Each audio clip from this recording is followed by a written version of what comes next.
Good morning everyone. Today I am going to take the topic complement system and its role in immunity, and it's a very important topic for second year MBBS students. So starting with complements, what are complements? What are complements? Complement is nothing but they are just the proteins which are present in serum, and they have some biological effects, and due to that effects they become important for immunity. So complex series of some 20 proteins that occur in normal serum and are activated characteristically by antigen-antibody reactions and subsequent mediate a number of biological significant sequences. Coming to the historical view, what is the historical view? In 1889, Hans Ernst August Buchner quoted that serum containing a factor or principle which are capable of killing the bacteria. Then Pfeiffer in 1894 gave a phenomenon in immunized guinea pig. Then in 1995 Jules Warden demonstrated that this principle had two components, heat stable and heat labile. The former was responsible for immunity against specific organism, whereas the later was responsible for the component was responsible for the non-specific antimicrobial activity that was conferred by all normal serum, and this was the Alexine, which we termed, and later it is was known as complement. Okay, so in 1890 Ehrlich coined this term complement. Now in 1907 Faraday said that there are multi-component of this, there are multiple compounds of this complement. So there are C1, C2 and C3, C4. In 1930s, Stanley team proved that role of complement was in both innate as well as the cell-mediated immunity. And in early 20th century, it became understood that complement can act in the combination with specific antibodies or on their own in a non-specific. So complement could have acted both specific and non-specific. So coming to the general properties, which are very important, they are present in all the mammals, sera. They are non-specific, constitute 5% of the serum globulin fraction. They are heat labile, that is, they get destroyed by heating at 56 degrees Celsius for 30 minutes. They bind only to antibodies that have combined with their antigen. Binding is not influenced by the nature of antigen. So they need antigen-antibody complex. Okay. The classes of immunoglobulin which binds the complement are IgM and IgG. IgG, its all three parts are giving affinity, that is G3, G1, G2. Mostly the binding is affinity is by the IgM. Then the site of Fc fragmented Ig molecule for IgM is CH4, for IgG it's CH2. They are produced by hepatocytes, macrophages, monocytes, epithelial cells of GI and GUT tracts. Main components are proenzyme, that is our zymogen. Zymogen are their main components. Their precursor, you can say. The reaction starts with the enzyme cascade. Now what are the components? There are three pathways in complement system. One is classical, other is alternative, third is lectin. So accordingly there are complements. For classical pathway, C142 is there. For alternative pathway, factor B, D and properdin are there. For lectin, MBL, that is mannan binding protein, and mannan associated serine proteins are there.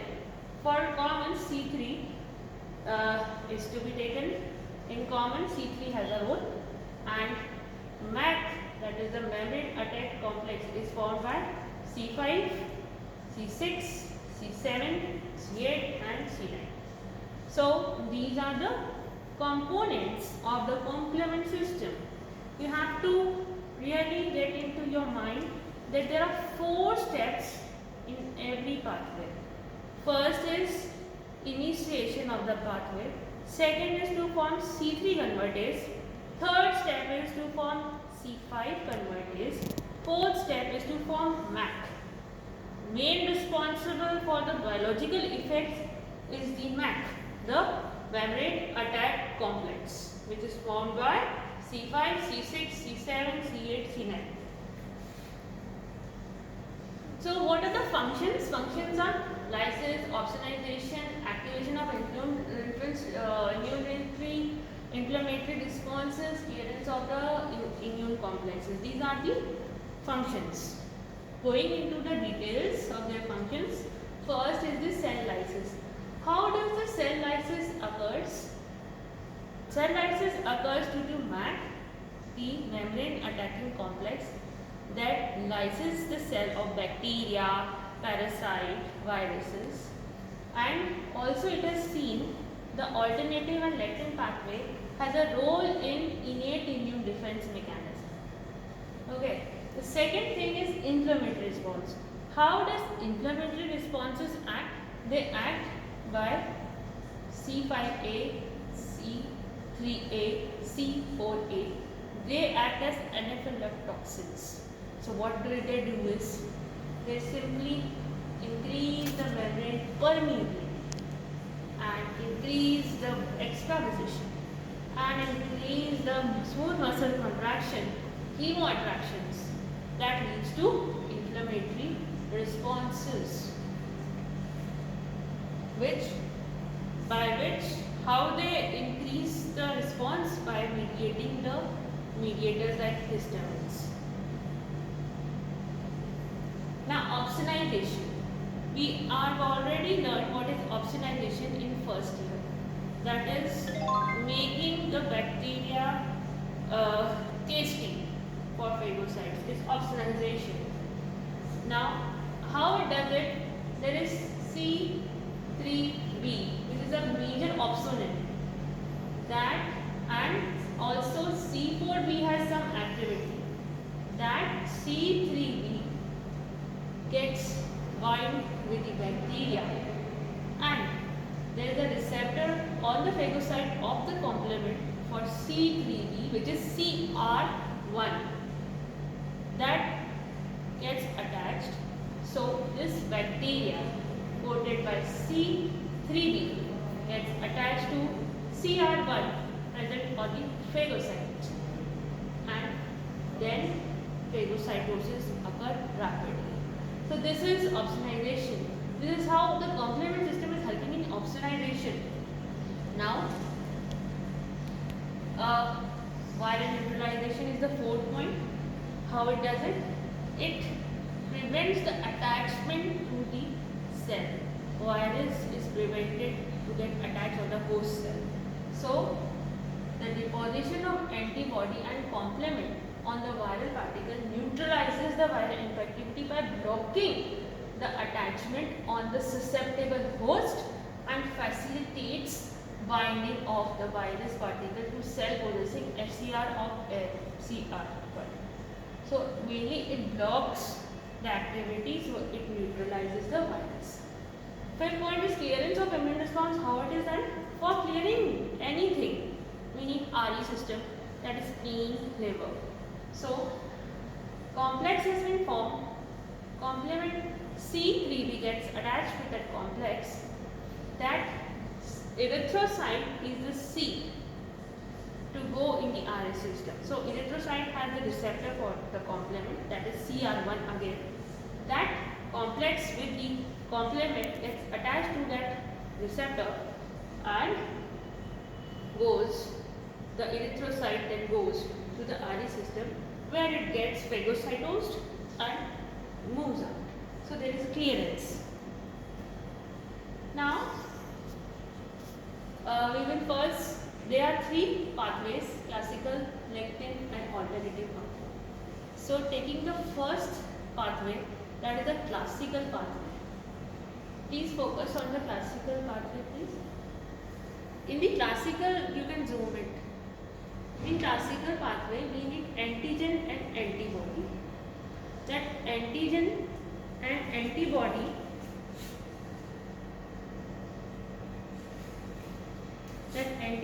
and antibody get complexed, forming a complex. Then, with the help of calcium ions, the complement system is activated. Now, the complement, that is the C1, which is now required, it has three parts. Q, R, S. It has three parts. You can see the complement structure here. Can you see the complement structure? So, it has, this is the C1. C1 has three components, Q, R, S. It has head and it has stalk. So, what it does is the immune complex gets attached with the stalk. That is C1Q. Here is the immune complex getting attached, which leads to conformational changes in R and S, leading to formation of C asterisk. Okay, so what is happening? Antigen is getting bounded to antibody. There is a complex formation. That complex formation is getting attached to C1, and C1 also has three components, that is QRS. The Q component is getting attached to the complex, which is leading to conformational change in R and S, which resulted in formation of C1 asterisk. Now, what does that C1 asterisk do? Coming to pathway again, that C1 asterisk now activates C4, and that C4 gets distorted and forms 4A and 4B. So now this 4B gets binded to C1 and 4A is anaphylaxis. Now this C1 4B now gets activated with the help of magnesium ions and they distort C2. Now C2 is hydrolyzed into again 2A, 2B. Now 2A is the big component in this. This is the exception. So this 2A gets bind with 1 and 4B, forming C3 convertase. Now C3 convertase is very important here, which is leading to activation of C3. Now C3 gets activated. Now C3 gets activated and again C3A is formed, C3B is formed. That C3B now gets combined with that previous C3 convertase complex, forming C5 convertase. So this has been formed, leading to activation of C5. C5 convertase activates C5 and C5 then hydrolyzes into 2. C5A, C5B. C5B then is what we want. This C5B will activate the MAC. This MAC is going to result in the biological effects, lysis of the cell damage, cell lysis. This MAC is going to happen. So this is the classical pathway which I taught you. What is the classical pathway? In the classical pathway, activator is antigen antibody complex. That complex is formed, complex is formed with the help of calcium ion. It activates C1. C1 has three components, QRS. The Q it attaches the complex and there is a conformational change of R and S, and then after the conformational changes, C1 asterisk has been formed. So the complex of antigen antibody and C1 asterisk get combined and activates C4. C4 then dissociates into 2 C4AB. The C4B then gets combined with C1 complex and with the help of magnesium ions it activates C2, and then C2 also splits into into 2, that is 2A and 2B. 2B has chiral effect. 2A is a big molecule. It gets attached with the complex and forms C3 convertase. Then C3 gets dissociated by the enzyme into 2A and B, and that B again gets combined with the complex forming C5 convertase. C5 convertase activates the C5, the C5B then activates the MAC. That is the classical pathway. Now coming to alternative pathway. How the alternative pathway is initiated? In this alternative pathway does not require antigen-antibody complex. It does not require antigen-antibody complex. It requires direct toxins like endotoxins or venom or some reactant proteins to get activated. It is activated now due to certain toxins. What happens is C3 will hydrolyze spontaneously without any effect due to these factors, and the initiator and its C3B gets combined. Initiator can be endotoxin, will be combining with C3B and leading to formation of bound C3B, which initiates factor B, and factor B then again dissociates into A and B. The B component binds to the C3, so it forms C3BB, and the factor with the help of factor B and properdin. Properdin has a property to stabilize the complex of C3BB. It forms a C3 convertase. Again, C3 convertase will form C5 convertase. C5 convertase will form will help in the initiation to formation of C5B that helps in the MAC. So this is the alternative pathway.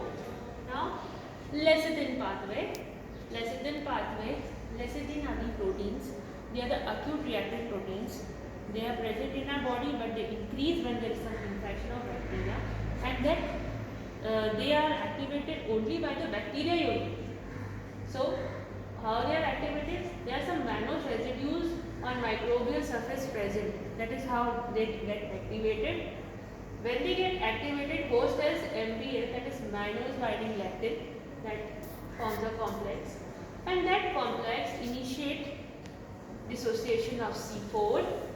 Again C4A is formed, C4B is formed. That complex binds with C4B and initiates the hydrolysis of C2.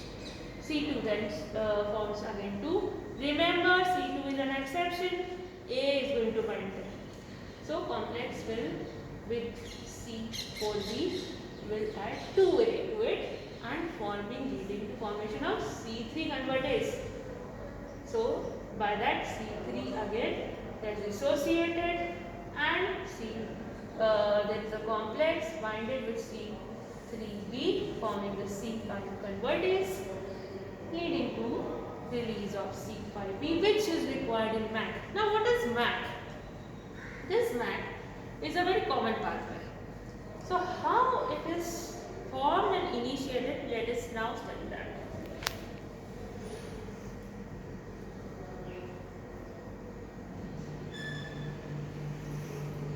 MAC has 5, 6, 7, 8, 9. Now 5 has two components, A and B. A is for the inflammatory response. B is for that B is initiating assembly of MAC, that is responsible for the assembly of MAC. So this initiates, 5B initiates the MAC. C6 acts as a platform for binding C5B and C7. C7 then binds C5B and 6 and get inserted in the lipid layer. C8 then binds C5B, 6, 7 and initiate C9. Now C9 after initiation by C8 polymerizes and develops multiple channels, firing channels that are responsible for the penetration and lysis. So how it's working? It's working like C5, 6, 7 are getting complex. That complex has been attached with the help of C8. C8 then also that there are multiple channel formation, polymerization of C9 take place. They form a pore on the membrane which results in the lysis. So you can see this example of E. coli is alive. This is the complement cycle attached to it, and the lysis has been taking place here. So you should, this is somewhat like you should just know for second year analysis that proteins that regulate the system, that is C1 inhibitor, factor H1, IS, and toxin inactivators. These the decay activating factor. These are some factors which are present in this lab that regulates the complements. Not going into details. There are some receptors. You should know that CR1 is on erythrocyte, CR2 is on B cell, T cell, CR3 is CR3, CR4 are monocyte, macrophage, C3A, C4PA are on mast cell, basophils, C5A is on mast cell. So you just have to know that there are 6 receptors, 1, 2, 3, 4, 5, and C3A, 4A, and that are getting attached where cellular is distributed. You should know that, only that. Now coming to the deficiency, coming to the problems of the complement system. If the classical pathway components are deficient, that will always result in SLE-like symptoms, SLE also, and Wild-Rot syndrome. If complement pathway components like properdin is deficient, that will result into the Neisseria fulminating meningococcal Neisseria infections. If lectin pathway deficiencies are there, it is very common, and it can be due to the MBL gene also. Various bacteria can infect. If terminal pathway deficiencies are seen, mostly common is C5 and C6, Neisseria, meningitis, and systemic diseases are seen. If the C3 deficiency is there, mostly glomerulonephritis and lupus-like syndromes are being seen. If regulatory protein deficiencies like C1 esterase inhibitor is there, it will lead to alveolar edema, and DAR, that is deaccelerating factor, is less or absent, it will lead to paroxysmal nocturnal hematuria. These diseases you will learn in pathology later. Now, how to measure these complements and coming out with the diagnosis is very important slide. If all are increased, that happen in acute reaction, acute and chronic in the inflammation in pregnancy, that all the mainly total complement is also increased, and C4, C3, D is increased, and if all are decreased, that will happen if classical and alternative pathway both are absent. So SLE and GN, glomerulonephritis, can take place. If